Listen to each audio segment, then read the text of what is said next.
Mapalad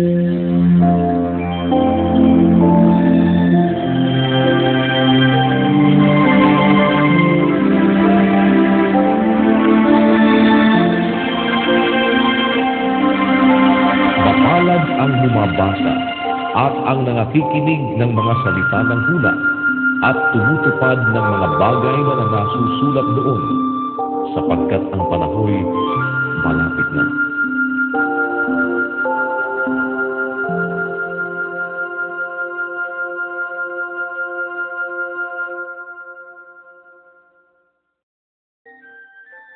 Kapitulo 18. Nang oras na yaon ay nagsilapit ang mga alagad kay Jesus na nagsasabi, "Sino nga baga ang pinakadakila sa kaharian ng langit?" At pinalapit niya sa kanya ang isang maliit na bata at inilagay sa gitna nila. At sinabi, "Katotohanang sinasabi ko sa inyo, malibang kayo'y magsipanumbalik at maging tulad sa maliliit na bata, sa anumang paraan ay hindi kayo magsisipasok sa kaharian ng langit. Sino man ngang magpakababa na gaya ng maliit na batang ito, ay siyang pinakadakila sa kaharian ng langit. At sino mang tumanggap sa isa sa ganitong maliit na bata sa aking pangalan, ay ako ang tinanggap. Datapwat sino mang magbigay ng ikatitisod sa isa sa maliliit na ito na nagsisisampalataya sa akin, ay may pakikinabangin pa siya kung bitinan ang kanyang leeg ng isang malaking batong gilingan at siya'y ilubog sa kalaliman ng dagat. Sa aba ng sanlibutan, dahil sa mga kadahilanan ng pagkatisod, sapagkat kinakailangan dumating ang mga kadahilanan, datapwat sa aba ng taong yaong panggalingan ng kadahilanan. At kung ang kamay mo o ang paa mo ay makapagpapatisod sa iyo, ay putulin mo at iyong itapon. Mabuti pa sa iyo ang pumasok sa buhay na pingkaw o pilay, kaysa may dalawang kamay o dalawang paa na ibulid ka sa apoy na walang hanggan. At kung ang mata mo ang makapagpapatisod sa iyo, ay dukitin mo at iyong itapon. Mabuti pa sa iyo ang pumasok sa buhay na iisa ang mata, kaysa may dalawang mata na ibulid ka sa apoy ng impyerno. Ingatan ninyo na huwag ninyong pawalang halaga ang isa sa maliliit na ito, sapagkat sinasabi ko sa inyo na ang kanilang mga anghel sa langit ay nakakakitang palagi ng mukha ng aking Ama na nasa langit. Sapagkat ang anak ng tao ay naparito upang iligtas ang nawala. Ano ang akala ninyo? Kung ang isang tao ay may 100 tupa at maligaw ang isa sa mga yaon, hindi baga iiwan niya ang 99 at pasasakabundukan at hahanapin ang naligaw? At kung mangyaring masumpungan niya, ay katotohanang sinasabi ko sa inyo na magagalak ng higit dahil dito kaysa 99 na hindi nangaligaw. Gayon din na hindi nga kalooban ng inyong Amang nasa langit na ang isa sa maliliit na ito ay mapahamak. At kung magkasala laban sa iyo ang kapatid mo, pumaroon ka at ipakilala mo sa kanya ang kanyang kasalanan, na ikaw at siyang mag-isa. Kung ikaw ay pakinggan niya, ay nagwagi ka sa iyong kapatid. Datapwat kung hindi ka niya pakinggan, ay magsama ka pa ng isa o dalawa, upang sa bibig ng 2 saksi o 3 ay mapagtibay ang bawat salita.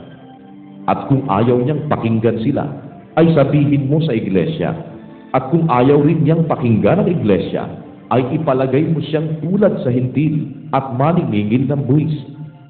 Katotohanan sinasabi ko sa inyo, na ang lahat ng mga bagay na inyong talian sa lupa ay tatalian sa langit, at ang lahat ng mga bagay na inyong kalagan sa lupa ay kakalagan sa langit. Muling sinasabi ko sa inyo, na kung pagkasunduan ng 2 sa inyo sa lupa ang nauukol sa anumang bagay na kanilang hihingin, ay gagawin sa kanila ng aking Ama na nasa langit. Sapagkat kung saan nagkakatipon ang 2 o 3 sa aking pangalan, ay naroroon ako sa gitna nila. Nang magkagayoy, lumapit si Pedro at sinabi sa kanya, "Panginoon, makailang magkakasala ang aking kapatid laban sa akin, na siya'y aking patatawarin hanggang sa makapito? Sinabi sa kanya ni Jesus, hindi ko sinasabi sa iyo hanggang sa makapito, kundi hanggang sa makapitumpung-pito. Kaya't ang kaharian ng langit ay tulad sa isang hari na nag-ibig na makipag-usap sa kanyang mga alipin. At nang siya'y magpasimulang makipaghusay, ay iniharap sa kanya ang isa sa kanya'y may utang na 10,000 talento. Datapwat palibhasa'y wala siyang sukat ibayad, ipinag-utos ng kanyang Panginoon na siya'y ipagbili at ang kanyang asawa at mga anak at ang lahat niyang tinatangkilik at nang makabayad. Dahil dito, ang alipin ay nagpatira pa at sumamba sa kanya na nagsasabi, Panginoon, pagtiisan mo ako at pagbabayaran ko sa iyong lahat. At sa habag ng Panginoon sa alipin yaon, ay pinawalan siya at ipinatawad sa kanya ang utang. Datapwat lumabas ang alipin yaon at nasumpungan ang isa sa mga kapwa niya alipin na sa kanya'y may utang na 100 denaryo at kanyang hinawakan siya at sinakal niya na sinasabi, bayaran mo ang utang mo. Kaya nagpatira pa ang kanyang kapwa alipin at namanhig sa kanya na nagsasabi, pagtiisan mo ako at ikaw ay pagbabayaran ko. At siya'y ayaw at yumaon at siya'y ipinabinanggo hanggang sa magbayad siya ng utang. Nang makita nga ng kanyang mga kapwa alipin ang nangyari, ay nangamanglaw silang lubha at nagsiparoon at isinaysay sa kanilang Panginoon ang lahat ng nangyari. Nang magkagayoy, pinalapit siya ng kanyang Panginoon at sa kanya'y sinabi, ikaw na aliping masama, ipinatawad ko sa iyo ang lahat ng utang na yaon sapagkat ipinamanhig mo sa akin. Hindi ba dapat na ikaw naman ay mahabag sa iyong kapwa alipin na gaya ko namang nahabag sa iyo? At nagalit ang kanyang Panginoon at ibinigay siya sa mga tagapagpahirap hanggang sa siya'y magbayad ng lahat ng utang.